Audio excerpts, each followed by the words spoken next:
Welcome to a new Daily Top Askreddit video. Today's topic: what brings the worst out in people? Divorce proceedings.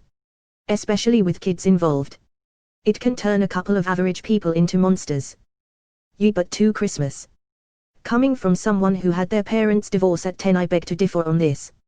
Spend the bulk of the day on the road with various people upset that you're not where they think you should be. Marriage Story captures this extremely well. By the end of it, I just hated lawyers. Listen, if we start from a place of reasonable and they start from a place of crazy, when we settle, we will be somewhere between reasonable and crazy. Unfortunately, this became more relatable than I would have imagined. And it isn't even an exaggeration of what really happens. I have a co-worker who is a great, fun, respectful person who told me her divorce proceedings went very similarly to what happened in the film.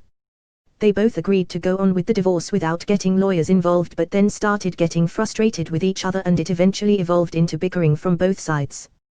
This, in turn, led to them getting anxiety from talking to each other and getting lawyers, which led to more animosity.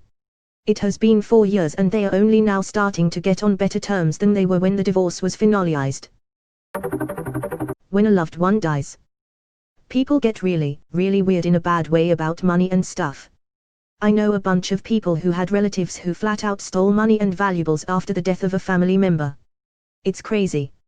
My own family has a permanent rift because when my grandmother died, 2 of the 5 siblings cleaned out her accounts. Hell, they don't even have to be dead. When my great-grandmother moved from her apartment to a nursing home, some of her children and grandkids helped her pack up her apartment, by which I mean it was a full-on feeding frenzy of theft. She was a 87-year-old woman who had been widowed for about 50 years at that point, so she certainly wasn't wealthy, but some of those people would have ripped down the wallpaper if they thought they could have sold it. My dirtbag cousin stole about $40,000 cash that his dad had stashed in the house, when both of his parents were in a nursing home. My cousin had been a real asshole to a lot of people over the years, but this was the final straw. I never spoke to him again. He died a few years later. TBH, I didn't mourn. The word free in a retail or restaurant type of setting.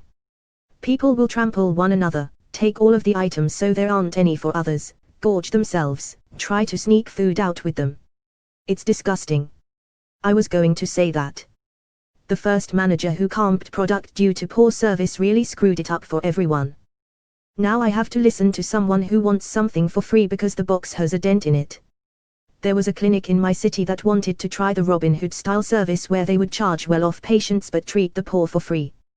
This ended up backfiring as they got flooded with poor patients and even those who could afford treatment pretending to not be able to. They closed down and presumably moved location within a year. Edit. Third world country with a good portion of lower income families, lazy enforcement of laws, and IDing of citizens. I always liked the Holt rule. If you're feeling hungry, angry, late or tired, then it's likely things you say or do will come off worse than you intend. Edit. Lots of replies about the L being lonely. That works too. Turns out learning acronyms differently brings out the worst in some people too. One of my favorite quotes that is related to this. If you think everyone hates you, you probably need to sleep. If you think you hate everyone, you probably need to eat. Weddings. My father is a minister. He says he would rather help with a funeral over a wedding any day. Weddings leave people with a sense of extreme desperation to achieve perfection. The worst is when the expectation for perfection is from the mother of the bride and not the engaged couple. Nothing worse than 2 kids trying to have a nice day and Momzilla just fucking decimates it because she can't stand not being the center of attention for one moment. As someone in the wedding industry, this right fucking here. We had this happen even though we didn't have a formal wedding due to COVID. We wanted just a small gathering of immediate family plus wedding party for dinner and meal. 1. Invited her extended family plus friends of hers that I don't really know at all. Wedding party declined to come because she invited so many people during a pandemic, so my best man didn't see me on my wedding day. 2. Changed up our chosen catering plans and ordered different food without telling us. 3. Bought us a wedding cake in flavors I don't like, then ate the top piece we were saving because I didn't like it, wife did. 4. Was supposed to stay with us for a few days then stay with friends, and instead was with us for a month leading up to the wedding and 2 weeks afterwards. 5. threw a tantrum with my wife when we tried to set limits on her because we were singling her out. Edit, getting a ton of replies, so I'll consolidate some of my replies here. We did indeed confront her and made her evict her friends. Wedding party still did not attend, including best man, but he had a newborn at the time, so I do not blame him for not risking it. Regarding #4, the invasion of privacy was still super annoying, but to her credit she did pay for everything for us during that time as well as cook for us and clean, so she was carrying her weight even if it was unwanted. Overall still something we talked to her about. 2, 3, and 5 were annoying though, and eventually my wife exploded on her for it. Definitely a scenario where boundaries had not properly been established and had been completely crossed. I think she felt entitled as she was paying for it, which still does not make it okay. My experience with this is that if you have a narcissistic family, it will become abundantly clear that they are not interested in your life whatsoever. Thanks to COVID it didn't really happen as planned, so my family wasn't involved at all. We did a small ceremony with a few members of her family and it was lovely. It really worked out for the best. Red flags were flying the moment I told my mom, and she was upset that I didn't tell her first. My sister led with, "I'm not going if you invite Dad." My uncle and aunt rescinded their RSVP when we said we'd have to wait for all the RSVPs to come in before we let them add my cousin's boyfriend to the invitation. My other cousin got really upset that we weren't opening the wedding up to let kids be there. Apparently my wedding was going to be the opportunity for the rest of the family to see her infant. Lots of revelations were had. I'm sad my wife didn't have the wedding we worked hard for, but I'm glad it was really only around her family.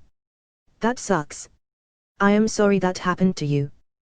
When I was planning my wedding, the only drama was my dad got upset when he misunderstood receiving a save the date to mean I wasn't having him walk me down the aisle. After I explained he was still that was over with. Turns out all he cared about was making sure he got to walk me down the aisle. Stress. Most of us are capable of being decent human beings who make a positive contribution to society. You add stress into the mix and people start to crack.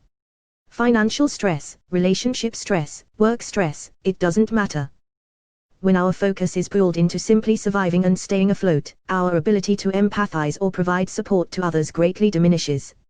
I think this is tied in with the low morale we are all experiencing right now. We're all unbelievably stressed. I've seen some of the nicest people completely snap and act shockingly because they just can't take the pressure anymore. Add lack of sleep and you get a human grenade. You don't know where or how, but they're going to go off. Exactly, and stress leads to insomnia or nightmares for many, so it's a circle. You sleep less, have no energy, more stress, even less sleep, and so on till one snaps and it's a disaster. Compounded stress from 2 or more areas really fuck you up. You're really screwed when you start stressing about how much you're stressed. Edit, holy cow, this blew up. Thanks you/Safuba and you/Space Marsples for the silver. Traffic. A person who is cut off while driving, FU. That same person who is cut off while walking, dup. Sorry. After you. It's really hard to kill someone by walking into them. It's really easy to kill someone by driving into them. I think the stakes and the stress that comes with them are what makes the difference here. I live on a major 4-lane road going into the city, and the number of times I hear people screaming at each other over the smallest traffic infractions is honestly frightening. That, and all the car horns, which I jokingly refer to as the Pittsburgh Symphony Orchestra's horn section. Inheritances. I've seen both my family and friends' families absolutely ripped apart after someone dies and another family member doesn't feel they've received their share, or that the will was unfair, or that property mysteriously goes missing before the estate is settled. Awful, awful stuff.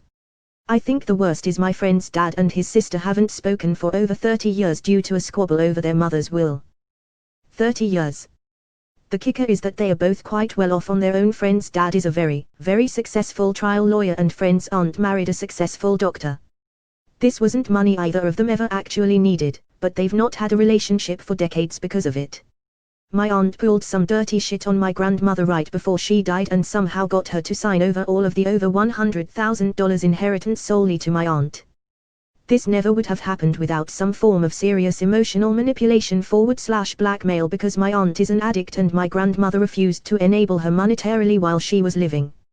My mom died not even 2 years later, so I really could have used that inheritance. She and her husband got away doing the same exact thing to her brother-in-law when her father-in-law passed, and since none of us had the money to fight her, none of us could. The law didn't care. We obviously don't speak to that part of the family anymore. It sounds like my dad's sister. My aunt was another addict that robbed her mother blind and took so much money from her, even before she died. She got a majority of the inheritance and was too high to even show up to her own mom's funeral. She would eventually OD and die a couple years later, and there was no sympathy for her.